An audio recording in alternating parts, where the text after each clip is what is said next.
President and CEO of Canadian Council for Aboriginal Business.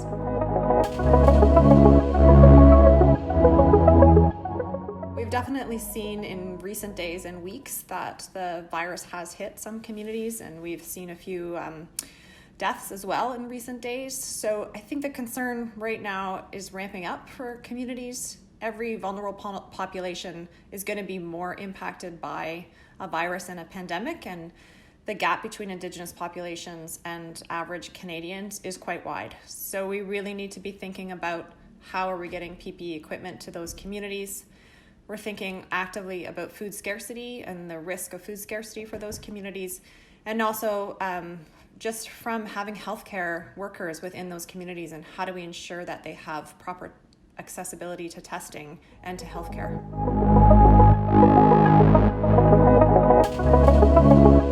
So the Indigenous economy currently contributes $31 billion to Canada's GDP. And if we continue to include Indigenous businesses in corporate supply chains and continue our push to get federal government to increase their supply chain from Indigenous business, we see that that can increase significantly. Already there are over 50,000 Indigenous businesses in Canada, and their Indigenous people are creating businesses at 9 times the rate of non-Indigenous Canadians. So we expect that and hope that that will continue to grow. We see Indigenous businesses across all sectors and in every shape and size, but we do see a significant number of those businesses in the small medium enterprise, about 99% in fact.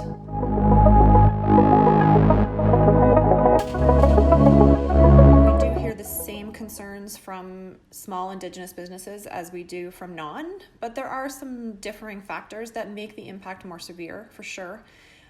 One being that there is such a high percentage of small and medium enterprises and Indigenous entrepreneurs in the Indigenous economy and in Canada's economy.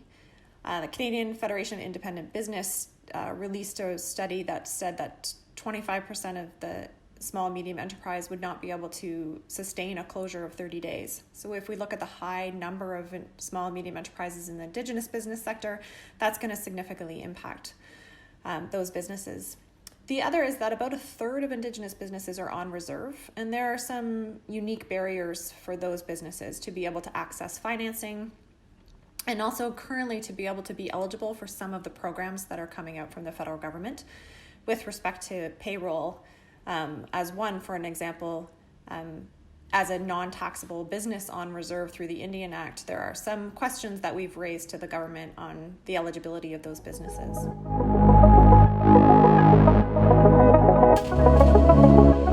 I've been really pleased with the government's response and with their proactive nature of how they've been dealing with the crisis, but specifically from an Indigenous lens. So Canadian Council for Aboriginal Business has been approached by a number of ministries to understand what are the gaps and what is the impact on business, and how can we work to ensure that communities are okay through this crisis as well.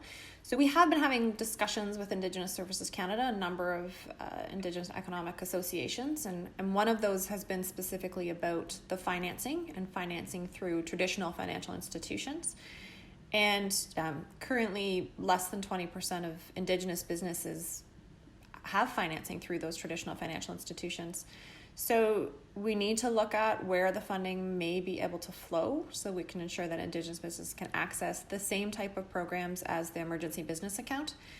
And those discussions have been going well. I'm hopeful that there will be some type of stimulus for Indigenous business, either through other means or through the existing Aboriginal financial institutions that businesses access, or separate programs to ensure that financial institutions can take on new clients if Indigenous businesses aren't currently banking with them.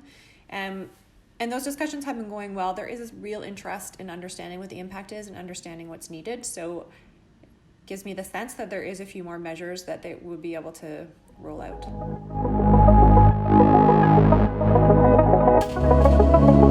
We've been working with our members to provide lists of businesses that can provide personal protective equipment, could pivot to provide that type of equipment.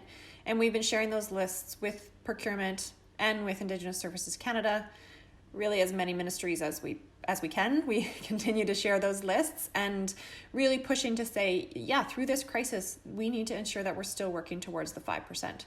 And it's been an incredible response from businesses that have been able to pivot their manufacturing or who are open to that.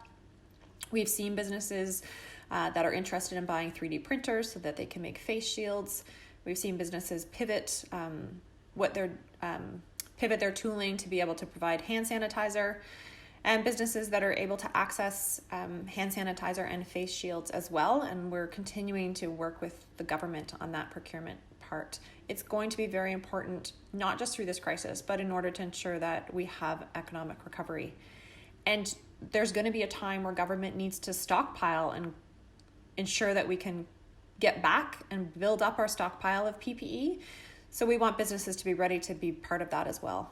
Currently, and in the past, the government has never been over 1% of procurement from Indigenous business. So 5% is significant, definitely. And I think from where we were, if we can come out of this crisis and continue to push for a 5% procurement, for sure it's going to help with the recovery. And when we get, where everyone's starting to look a little bit towards what economic recovery is going to look like. And yesterday, National Chief Bellegarde called for an economic recovery team and for First Nations to be part of that. And I think that's going to be very important for us to ensure that businesses are, one, ready to be part of that recovery and part of the procurement needs of government, and that we're enabling them to retool in order to be ready for that time. So yeah, I think for sure it's going to be a significant impact. The other thing is it's money that's going to be spent anyway. It's not an ask for the federal government to increase tax dollars in order to put money into Indigenous economy and into Indigenous people's pockets and Indigenous communities. And it's very clear that Indigenous business employ more Indigenous people, and Indigenous businesses give back to Indigenous community. So through procurement, they can make a significant impact on Indigenous community and Indigenous people and closing the gap.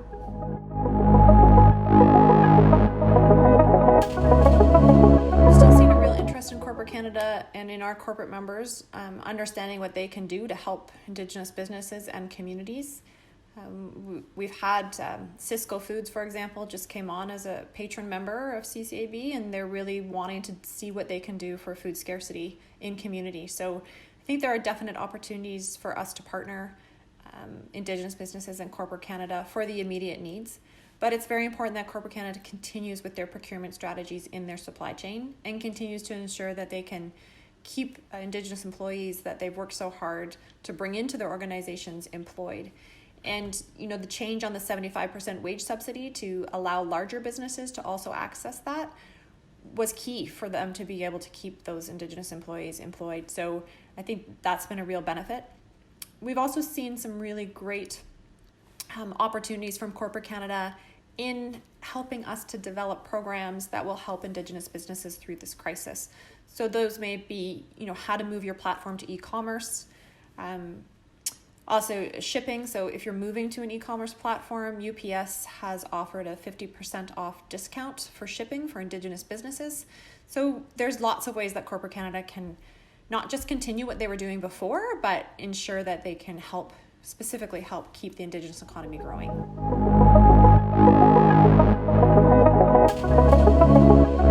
Even when we see Indigenous businesses that are already in e-commerce and on reserve, those businesses prior to this pandemic already had some barriers to ensuring that they can deliver their products based on the infrastructure and lack of broadband within their community. And those are communities like Six Nations in Southern Ontario.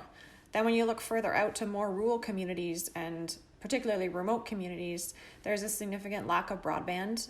We know that this was in budget 2019 and 2018 by the federal government, but there's going to need to be a push for us to move that financing forward and ensure that we can get broadband to all of the First Nation communities across Canada.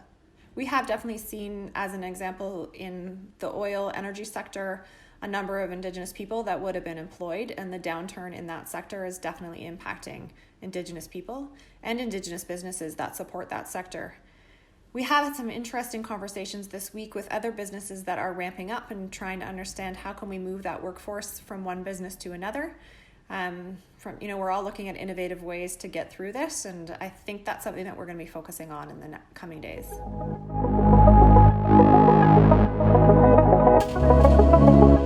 It's been really heartwarming to see so many people, towns, and cities come together, and corporate Canada and Indigenous businesses come together as well. We have this Team Canada idea that everyone's been speaking about, and Team Ontario, and even as Indigenous organizations, we've been meeting more regularly, sometimes just to talk about how our staff is doing and employees are doing, and sharing ideas around just remote working, but also how do we continue to ensure as Indigenous economic associations, we're doing all that we can to keep the Indigenous economy going and to ensure that our communities are safe through this crisis. And I think I hope that collaboration will continue after this crisis is over. I think we've also seen some really great innovation from businesses.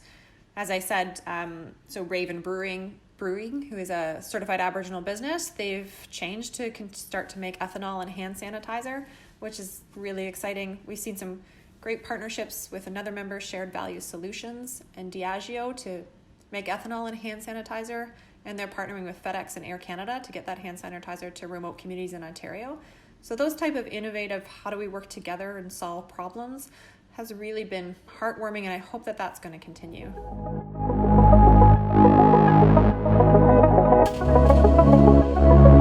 Some days I feel quite optimistic when I think about, the questions that are being asked of us and the real interest in what the impact is on Indigenous business. And those days are optimistic, but also trying, in that I can't leave any of those questions unanswered right now. Things are changing so fast and programs are being rolled out so quickly that we need to be able to respond very quick. I think in some way, on the silver lining side, this is a real opportunity for me as a new leader to make connections and build relationships, because people need information right away. And I think I am very well supported by our team, and I'm very lucky to have the strong team that we have. I think it probably has helped that I became a leader from the inside. It would have been very difficult to bring someone in not from CCAB at this time. I think we announced to the staff that I had got the role, and then we moved to work from home the next Monday. So I really haven't been president and CEO in the office with the team since announced. But we are all a really supportive team. We're keeping very connected through media and seeing each other's face. And it's really struck with me what a family our team is, just in everyone checking in with each other. And that's been really positive, and positive to know there's lots of leaders within the organization, not just me. And at all levels, everyone's looking out for each other and helping out with each other. So in that way, it's been an easy transition.